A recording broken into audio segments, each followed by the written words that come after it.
How can one actually get a job in cybersecurity nowadays? My name's Jake, I'm a system administrator and MSP, and in this video I'm going to discuss the things that I've actually seen that got people jobs in cybersecurity in my company. I'll discuss real people, real cert and experience records, and what I would do if I was trying to transition into cyber. I want to start out by saying the obvious. Cybersecurity is really competitive, much more than moving up to level 2, level 3, and then branching out to some other team, but it really is still possible to get jobs in cyber. Also, this is just what I've seen at my company. We give managed services to other companies, so we give IT services to other companies and cybersecurity services to other companies. Okay, so first things first, I've never seen anyone get into cybersecurity without first being at least a tier 1 technician or having prior IT experience at the help desk. This is because you can't really secure something that you don't understand. So understand that at least 3 to 6 months of help desk experience is going to be necessary so that you know what a domain is, what Active Directory is, how Microsoft works, MFA, conditional access, understanding a little bit about network topology, and then just general hybrid environment troubleshooting and like how your company's tools and agents work. After this, when you're ready to start applying, understand that people who apply for these jobs have cert and experience records that are absolutely stacked. We'll go over some real life examples later in the video, but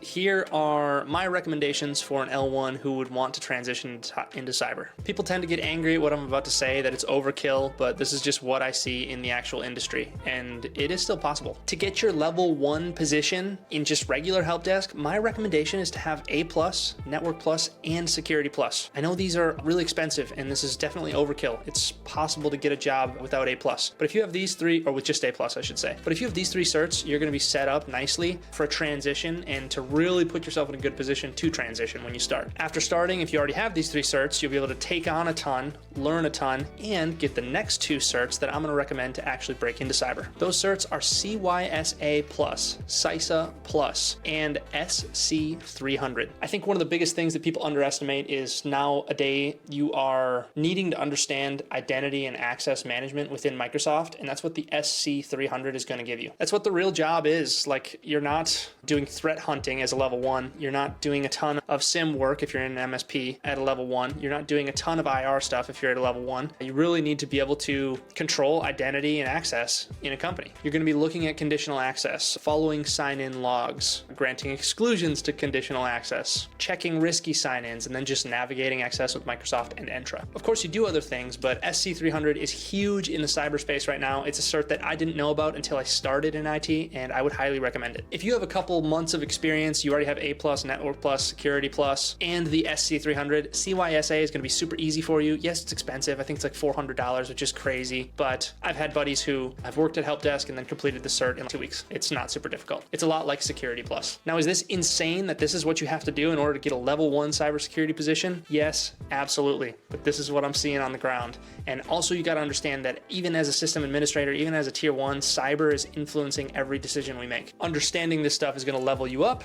And also, from what I've seen, everyone and their sister wants to get into cybersecurity. So having this cert record seems to get you competitive against all of those other people. Okay, so now I'm going to give you some examples of my personal buddies who broke into cyber, what certs they had, and where they're at now. My first colleague, we're going to call him John, was a former teacher, just like me, and he got A+, Network Plus, and Security Plus, and was halfway through a cybersecurity's master's when he started as a level 1 technician. Just a level 1 help desk technician. I think he was at level 1 for 7 or 8 months, and during that time he got CySA Plus, CySA Plus that I was discussing, CASP Plus, which is even more advanced CompTIA cyber cert, and he finished up his master's degree. So at this point he has A+, Net Plus, Security Plus, CySA Plus, CASP Plus, and a master's degree, still being a level 1 help desk technician. Then he got promoted to security. This kind of broke him into the security field, and now this was months and months ago, now he's a level 2 cybersecurity guy, a security administrator, and he's my go-to guy in terms of the hard cyber questions. He's working on CISSP now, which does have an experience requirement, but I think he just wants to get it, so he gets that out of the way and get his experience as he goes. Next, we have my friend and colleague, we'll call him Corey. He came into this job absolutely stacked. He was actually in my hiring class to be a tier 1, and he had experience at a data center, and he had the following certs: A+,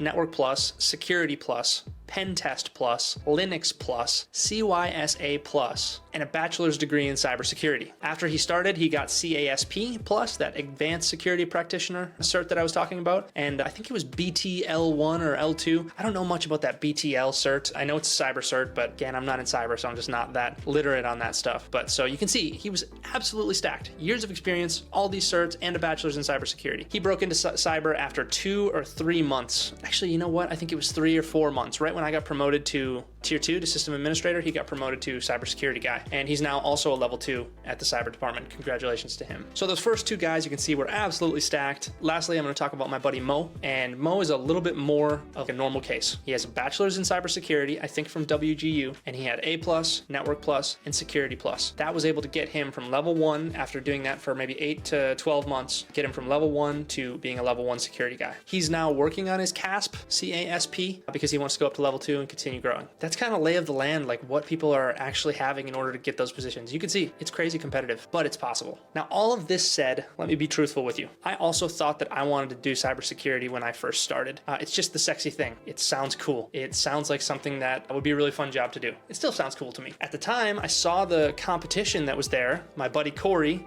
and decided that I would set my sights at System Administrator instead of cybersecurity for the time being. I was able to accomplish this with A+, Network Plus, Security Plus, and then I got CCNA and got promoted after 4 months to a System Administrator. I also worked very hard, took tons of tickets and stuff like that. I'm very happy with this decision that I made. Let me tell you why. I get to mess with cyber stuff all the time. I get to mess with audit findings, cleaning up vulnerability, network topology and security and documentation. Anytime Cisco ISE messes up, I get to troubleshoot that. We do a lot of stuff with conditional access, identity and access management, like I was talking about earlier. We do enterprise apps, SSO setup, and then a lot of GPO type security stuff, whether it's filtering pop-ups from certain sites, setting up removable media, GPOs blocking removable media. So I get to do a ton of cybersecurity stuff, but I'm not really boxed in. I'm happy I went this route because I became a domain generalist, as well as wearing this other hat of being a cybersecurity guy or understanding cybersecurity and at least using it to inform my decisions. This puts me in a spot where I feel like I can easily segue into another career. I could segue into networking or into cloud, or if I wanted to go that security route, I could get the insane certs and go that security route. I don't actually think I will, but it's always a possibility for me. I don't think I could say the same if I had just gone to cybersecurity as quickly as possible. Once you're there, you're pigeonholed in. So if it's what you really want to do, obviously do it, but understand that if you're a domain generalist, you can still learn a lot of the same stuff and you can have a breadth of opportunities. I've found being a system administrator that I really love networking and I really love cloud. And I don't love cybersecurity as much as I thought I would when I first started. And I actually see a lot of people say this. Of course, at some point, it is important to specialize if you want to get paid well. My buddies who went to cyber are going to be able to get a lot of money probably quicker than I have. But I like the idea of 1 to 2 years of just having options open and soaking everything in and then working alongside those cyber guys. They teach me a lot, I teach them a lot, and we both learn a ton from each other. Okay, it's been a lot of talking. I say all of this not to discourage you guys, but rather to give you a realistic view of the cybersecurity landscape nowadays, the type of things you're going to have to do if you want to get into cyber and what it realistically looks like. And I make all of this content because it's the type of stuff that I would have wanted before I got into IT.